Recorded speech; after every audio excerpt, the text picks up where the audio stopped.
الرحمن الرحیم۔ رسول اللہ صلی اللہ علیہ وسلم نے ارشاد فرمایا، ان من افضل ایامکم یوم الجمعہ فاکثروا علی الصلاۃ فیہ فاکثروا من الصلاۃ فیہ۔ فرمایا تمہارے دنوں میں سب سے بہترین دن جمعہ کا دن ہے، اس لیے اس دن مجھ پہ کثرت سے درود پڑھا کرو۔ فإن صلاتکم معروضۃ علی، اس لیے کہ تمہارا درود مجھ تک پہنچایا جاتا ہے۔ صحابی نے پوچھا، یا رسول اللہ کیف تعرض علیک صلاتنا وقد ارمت، ہمارا درود آپ تک کیسے پہنچایا جائے گا جبکہ آپ جب دنیا سے جائیں گے، قبر میں جسم آپ کا ختم ہو جائے گا، تو ہمارا درود آپ تک کیسے پہنچے گا؟ تو آپ صلی اللہ علیہ وسلم نے فرمایا، ان اللہ حرم علی الارض اجساد الانبیاء، اللہ تعالیٰ نے پیغمبروں کے جسموں پر زمین پر پیغمبروں کے جسموں کو حرام کر دیا۔ زمین کسی پیغمبر کے جسم کو کبھی ختم نہیں کرتی۔ تو یہ بھی امت کا اجماعی عقیدہ ہے کہ جتنے بھی انبیاء ہیں ان کے جسم بالکل سلامت رہتے ہیں۔ شہداء میں تو یہ بہت زیادہ مشاہدہ ہوتا ہے، بہت سارے شہداء کے جسم سلامت رہتے ہیں۔ تو ایک اور حدیث میں آپ صلی اللہ علیہ وسلم نے فرمایا، من صلی علی صلاۃ صلی اللہ بہا عشرہ، جس نے مجھ پر ایک دفعہ درود بھیجا۔ درود کہتے ہیں نبی صلی اللہ علیہ وسلم کے لیے اللہ تعالیٰ سے خصوصی رحمت کی دعا کرنا۔ ایک ہوتا ہے عام دعا، کسی کے لیے بھی رحمت، صلات کہتے ہیں خصوصی رحمت جو اللہ اپنے خاص بندوں پہ کرتا ہے۔ اس لیے صلات کا جو لفظ ہے نا، یہ درود اور صلات یہ پیغمبر کے علاوہ کسی کے لیے جائز نہیں ہے، کیونکہ یہ صلات خاص کس کے خاصہ ہے؟ یہ پیغمبروں کا۔ اس لیے ہم اللہم صلی علی محمد تو کہہ سکتے ہیں، لیکن یوں نہیں کہہ سکتے اللہم صلی علی فلان۔ تو وہ صلی جو ہے نا، صلات، یہ خاص قسم کی رحمتیں ہوتی ہیں جو اللہ پیغمبروں پر بھیجتے ہیں۔ تبھی قرآن میں آتا ہے اولئک علیہم صلوات من ربہم ورحمہ، کہ جو لوگ صبر کرتے ہیں ان پر اللہ کی خصوصی رحمتیں بھی ہیں اور رحمت بھی ہے۔ تو پتہ چلا صلات اور رحمت میں فرق ہے۔ صلات اعلیٰ قسم کی رحمتوں کو کہتے ہیں۔ تو آپ صلی اللہ علیہ وسلم نے فرمایا، جس نے میرے لیے ایک مرتبہ رحمت کی دعا کی، درود شریف پڑھا میرے لیے، تو اللہ اس پر 10 رحمتیں بھیجتے ہیں۔ اور جمعہ کے دن زیادہ فضیلت ہے درود شریف پڑھنے کی۔ البتہ یہ جو جمعہ کے دن میں حدیث مشہور ہے کہ 80 سال کے گناہ معاف ہوتے ہیں جمعہ کے دن درود پڑھنے سے، یہ حدیث سند کے لحاظ سے کمزور ہے۔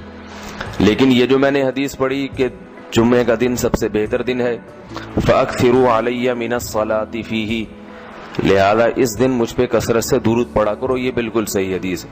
تو جمعہ کے دن درود شریف کی اضافی فضیلت ہے۔ آج چونکہ جمعہ کا دن ہے تو اس لیے میں نے کہا کہ اس بارے میں تھوڑی سی بات کروں۔ ایک اور حدیث میں آتا ہے رسول اللہ صلی اللہ علیہ وسلم نے فرمایا، لا تجعلوا قبری عیدا وصلوا علی فإن صلاتکم تبلغنی حیث کنتم۔ فرمایا میری قبر کو عیدگاہ نہ بناؤ، جیسے میلوں کی جگہ ہوتی ہے نا، میلے ٹھیلے، عید پہ جب سب لوگ جمع ہو کے خوشیاں مناتے ہیں، تو جیسے مزاروں پہ ہوتا ہے نا، قوالیاں ہو رہی ہیں اور یہ میلے ٹھیلے ہو رہے ہیں آج کل دیکھا ہے۔ تو پہلے زمانے میں بھی جب کوئی نیک آدمی دنیا سے جاتا تھا تو لوگ اس کی قبر پہ دھرنے مار کے بیٹھ جاتے تھے، اور وہ مجاور اور یہ سب جو ہمارے یہاں ہوتا ہے۔ تو آپ صلی اللہ علیہ وسلم نے منع کیا کہ میری قبر کے ساتھ یہ کچھ مت کرو، البتہ مجھ پہ درود پڑھا کرو، اور فرمایا کہ تم جہاں سے بھی درود پڑھو گے یہ مجھ تک پہنچے گا۔ ایک اور حدیث میں رسول اللہ صلی اللہ علیہ وسلم نے فرمایا، ما من احد یسلم علی الا رد اللہ علی روحی فارد علیہ، کہ جب بھی کوئی مجھ پر سلام بھیجتا ہے اللہ میری روح کو میرے جسم میں لوٹاتے ہیں اور میں اس کے سلام کا جواب دیتا ہوں۔ اب یہ کیسے ہوتا ہے؟ چونکہ یہ برزخی زندگی میں ہے، لہذا اس کی کیفیات میں اور گہرائی میں جانے کی اجازت نہیں ہے۔ جیسے اللہ بہتر سمجھتے ہیں یہ ہوتا ہے، اس کی حقیقت کا ہمیں علم پوری طرح نہیں ہے، برزخی زندگی ہے۔ اور حدیث میں آتا ہے رسول اللہ صلی اللہ علیہ وسلم نے فرمایا کہ رغم انف رجل ذکرت عنده فلم يصلی علی، اس شخص کی ناک خاک آلودہ ہو جائے جس کے سامنے میرا نام لیا جائے، میرا تذکرہ ہو اور وہ مجھ پہ درود نہ پڑے۔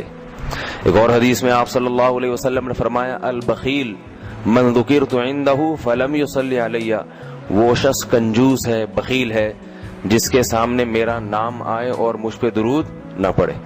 یعنی اتنی بڑی شخصیت اور اتنے بڑے محسن اعظم کا تذکرہ آ رہا ہے اور اس کی زبان سے دعا بھی نہیں نکلتی، تو اس سے بڑا کنجوس دنیا میں کون ہو سکتا ہے۔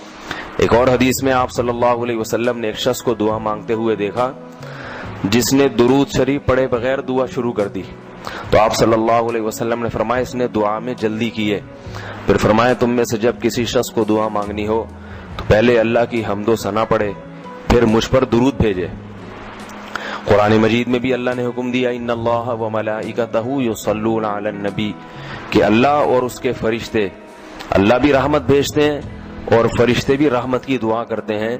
یا ایھا الذین آمنوا صلوا علیہ وسلموا تسلیما، اے ایمان والو تم بھی محمد صلی اللہ علیہ وسلم پر درود بھیجا کرو اور سلام بھیجا کرو۔ درود اور سلام میں فرق یہ ہے کہ درود اللہ کی رحمت اور سلامت کہتے ہیں کہ ہر برائی سے، ہر مشکل سے، ہر مصیبت سے بچائیں۔ تو کمال جبھی ہوتا ہے جب اللہ ہر شر سے بچا لیں اور اضافی رحمتیں بھی بھیجیں۔ تو علماء نے درود شریف کی حکمتوں میں لکھا ہے کہ درود شریف جو اللہ نے ہمیں پڑھنے کا حکم دیا، اس کی بنیادی وجہ تو سب کو معلوم ہے کہ سب سے زیادہ احسانات اس کائنات میں اللہ کے بعد کس کے ہیں؟ محمد صلی اللہ علیہ وسلم۔ تو آپ صلی اللہ علیہ وسلم کے احسانات سب سے زیادہ ہیں انسانیت پر، انسان کو انسان آپ صلی اللہ علیہ وسلم نے بنایا، اور اہل اسلام تو سب سے زیادہ ان احسانات کے تلے دبے ہوئے۔ تو ہم کوئی بھی عبادت اگر کر رہے ہیں، دعا بھی اگر مانگ رہے ہیں، تو یہ بھی کس کی وجہ سے توفیق مل رہی ہے؟ نبی صلی اللہ علیہ وسلم، کیونکہ آپ صلی اللہ علیہ وسلم نے ہی یہ ساری چیزیں سکھائی ہیں۔ تو ہر کام میں حکم یہ ہے کہ بھئی جس کا احسان ہے، جس کی وجہ سے تمہیں یہ رہنمائی ملی، پہلے اس کا بھی تو کچھ خیال کرو، اس کا بھی جو ہے نا اللہ سے اس کے لیے دعا مانگو تاکہ تمہاری طرف سے بھی کچھ شکر ہو۔ دوسری بات علماء نے لکھی ہے کہ اس میں حکمت یہ ہے کہ درود شریف پڑھنے سے توحید کا عقیدہ مضبوط ہوتا ہے۔ وہ توحید، درود شریف نبی سے دعا نہیں ہے بلکہ اللہ سے دعا ہے، کس کے لیے؟ نبی کے لیے۔ تو پتہ یہ چلا کہ نبی پر بھی اللہ کی رحمتیں ہوں گی، اور دعا کون مانگ رہا ہے؟ ہم مانگ رہے ہیں۔ تو اس میں نبی سے مانگنے کا دروازہ بند کر دیا کہ نبی سے مانگنے کا اسلام میں کوئی تصور نہیں ہے، بلکہ نبی کے لیے بھی اللہ سے مانگا جائے گا۔ تو جب نبی کے لیے بھی اللہ سے مانگنے کا حکم ہے تو اپنے لیے نبی سے کیسے مانگنے کا حکم ہو گیا؟ سمجھ میں آ رہی ہے بات کہ نہیں آ رہی؟ یعنی نبی کے لیے بھی کس سے مانگنے کا حکم ہے؟ اللہ سے۔ تو اپنے لیے کس سے مانگیں گے؟ بطریق اولا ہم پھر اللہ سے مانگیں گے۔ تو اس سے عقیدہ توحید مضبوط ہوتا ہے۔ اور تیسری بات یہ کہ علماء نے لکھا ہے کہ جب درود شریف پڑھیں تو اس نظریے سے نہ پڑھیں کہ نبی ہماری دعا کے محتاج ہیں، نبی اللہ کی رحمت کے تو محتاج ہیں، یہ تو درود شریف سے پتہ چلتا ہے، لیکن اللہ کی وہ رحمت اس وقت بھی ہوتی اگر ہم یہ دعا نہ مانگتے۔ تو ہمیں اس لیے ہے کہ ہم بھی انگلی کٹا کے شہیدوں میں نام لکھوا لیں۔ سمجھ رہے ہیں نا؟ اس کی حضرت مولانا اشرف علی تھانوی رحمہ اللہ نے بڑی پیاری مثال دی، فرمایا کہ جیسے کوئی بادشاہ اپنے شہزادے پر کچھ انعام کرنا چاہے، بادشاہ تو چاہتا ہے نا اپنی اولاد کو نوازنا، اپنے محبوب شہزادہ اس کا محبوب ہوتا ہے، تو آپ اگر بادشاہ سے سفارش کر دیں کہ حضرت یہ تحفہ آپ اپنے شہزادے کو دے دیں یا یہ فلاں چیز اپنے شہزادے کو، تو بادشاہ تو پہلے بھی دے رہا ہے، لیکن آپ کے کہنے سے وہ اور خوش ہو جائے گا کہ بھئی دیکھو جو کام میں چاہتا تھا یہ بھی اسی کی درخواست کر رہا ہے، تو نتیجہ کیا نکلے گا؟ تھوڑا سا آپ کو بھی دے دے گا وہ، ٹھیک ہے نا، کہ چلو یہ گڑ تم بھی منہ میٹھا کر لو اپنا، تم نے اتنا اچھا کام کیا۔ اور اگر آپ کسی کو حکم دیں اس کے دشمن پہ خرچ کرنے کا، آپ جا کے کہیں بھائی وہ تمہارا دشمن ہے، تمہارا دل چاہتا ہے اس کا گلا دبا دو، تو ایسا کرو اس کو ہدیے ودیے دیا کرو، تو کہے گا میں اس کو گلا دبانا چاہتا ہوں اور تو ہدیے کی ترغیب دے رہا ہے تو میں تیرا بھی گلا دباؤں گا۔ تو دشمن پہ خرچ کرنے کا جب حکم دیا جاتا ہے تو اس سے سامنے والا غصے میں آتا ہے، دوست پہ خرچ کرنے کا، احسان کرنے کا جب آپ کسی کو کہیں گے تو وہ خوش ہوتا ہے. باپ کو اگر کہا جائے نا اپنے بچوں پہ اور کھلائے کریں، بڑی خوشی ہوتی ہے، تو باپ کا دل اور سینہ اور چوڑا ہو جائے گا. تو ایسا ہی اللہ تعالیٰ کو اپنے رسول صلی اللہ علیہ وسلم سے محبت ہے.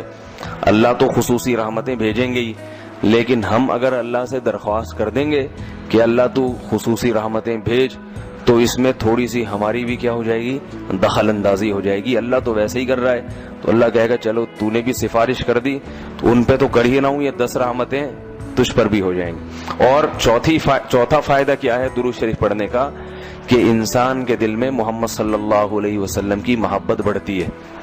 انسان جس کے لیے دعا مانگتا ہے لاشعوری طور پہ، تو نبی صلی اللہ علیہ وسلم کی جتنی زیادہ محبت ہوگی اللہ کی خود بخود اتنی ہی زیادہ ہوگی، کیونکہ نبی سے محبت اللہ ہی کی وجہ سے ہوتی ہے، یہ الگ الگ چیز نہیں ہے. اللہ کے رسول ہے نا، اسی وجہ سے تو ہے. تو جتنی محبت بڑھے گی اللہ کی محبت اتنی زیادہ. اور 5واں فائدہ کہ جتنی نبی کی محبت ہوگی، انسان کو جس سے محبت ہوتی ہے اس کی اتباع آسان ہوتی ہے، بغیر دلیل کے بھی مانتا چلا جاتا ہے. جس سے نفرت ہوتی ہے نا، اس سے ہر بات پہ دلیل، کیوں بھائی ایسا کیوں ہے. اور اگر محبت ہو تو وہ کوئی کام کا کہے تو سمجھ میں آئے نہ آئے، انسان کہتا ہے بس کر لو. صحابہ کرام کے محبت کے جو واقعات ہیں، حضرت انس رضی اللہ تعالی عنہ جب بھی کھانا پکتا تھا، اگر اس میں لوکی یا کدو پکتا تو کدو کے ٹکڑے تلاش کر کر کے کھاتے تھے. لوگوں نے پوچھا کیوں بھائی؟ فرماتے ہیں کہ میں نے رسول اللہ صلی اللہ علیہ وسلم کو دیکھا ہے کہ کدو شوق سے کھاتے تھے آپ. تو نبی سے محبت تھی، کدو سے محبت ہو گئی. حالانکہ یہ شریعت کا حکم نہیں ہے لوکی اور کدو سے محبت کرو، یہ تو اپنی انسان کی اپنی رغبت ہوتی ہے، کسی کو کسی چیز سے، کسی کو کسی چیز سے. لیکن عشق کی انتہا ہوتی ہے تو انسان کو محبوب چیزوں سے بھی ہو جاتی ہے. تو ہمیں بھی اگر نبی صلی اللہ علیہ وسلم سے محبت ہوگی صلی اللہ علیہ وسلم، تو اگر کدو سے نہ بھی ہو تو کوئی اتنا مسئلہ نہیں ہے، لیکن فرائض واجبات سے تو ہو جائے گی نا، جو شریعت میں ضروری ہیں، جن کی آپ صلی اللہ علیہ وسلم نے بہت تاکید کی ہے، ان سے تو ہوگی نا کم از کم. محبت نہیں ہے تو ہر وقت بیٹھ کے لوجی کی تلاش، داڑھی تک نہیں رکھے گا. داڑھی کا سمجھاؤ تو کہ بھائی کیوں بھائی، پھر یہ سمجھاؤ کہ بھئی آپ صلی اللہ علیہ وسلم کے اخلاق ایسے تھے، نہیں میری سمجھ میں نہیں آتے، ایسے کیسے اخلاق بنائے جا سکتے ہیں خادموں کے ساتھ. تو محبت ہو جاتی ہے تو سارے کام آسان ہو جاتے ہیں. تو درود شریف پڑھنے کا ایک فائدہ یہ بھی ہے. تو اس لیے ہمت کر کے علماء نے جو ایک نصاب بتاتے ہیں نا، روزانہ 100 دفعہ صبح 100 دفعہ شام. ویسے تو سب سے بہتر درود ابراہیمی ہے جو نماز میں ہم پڑھتے ہیں، آپ صلی اللہ علیہ وسلم نے سکھایا ہے. یہ نہ ہو مشکل لگے تو اتنا کر لو صلی اللہ علیہ وسلم، صحیح ہے نا. یہ 100 دفعہ پڑھ لیں، کتنا ٹائم لگتا ہے اس میں؟ صبح 100 دفعہ پڑھ لیا، 100 دفعہ شام کو پڑھ لیا. اور اگر پورا ہفتہ توفیق نہیں ملتی تو کم از کم جمعہ ہی کے دن پڑھ لے انسان. سمجھ رہے بات کو؟ نہیں سمجھ رہے بھائی؟ میرا خیال نہیں آ رہی. جمعہ کا دن پڑھ لے انسان، اس میں زیادہ فضیلت ہے. اور یہ جو درود شریف ہے نا، یہ صلی اللہ علیہ وسلم پورا پڑھنا چاہیے. میں کل بھی بیان میں کہا تھا نا، ساشے آ رہے ہیں ہر چیز کے، تو جیسے سلام کے ساشے نا، سلام کرنا ہو نا اتنی سی آواز آتی ہے بس. تو درود شریف بھی حضور صلی اللہ علیہ وسلم نے فرمایا. لوگ کیا کہتے ہیں؟ حضور صلی اللہ علیہ وسلم نے فرمایا.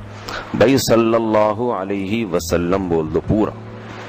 لکھنے میں بھی علماء نے بیان کیا ہے کہ مجلس میں، کسی مجلس میں جب آپ صلی اللہ علیہ وسلم کا نام آئے تو کم از کم ایک دفعہ درود شریف پڑھنا واجب ہے. بار بار واجب نہیں ہے، بار بار افضل ہے. مجلس میں جب ایک دفعہ نام آیا تو پہلی دفعہ بہرحال واجب ہے، یا کم از کم ایک دفعہ اس مجلس میں. بار بار پڑھنا ضروری نہیں ہے، بہتر ہے. تو یا تو پڑھے ہی نہیں، ایک دفعہ پڑھ لیا کافی ہے، لیکن پڑھیں تو پھر ساشے نہ لے کر آئیں. درود شریف کو بگاڑے نہیں، پورا ہونا چاہیے صلی اللہ علیہ وسلم.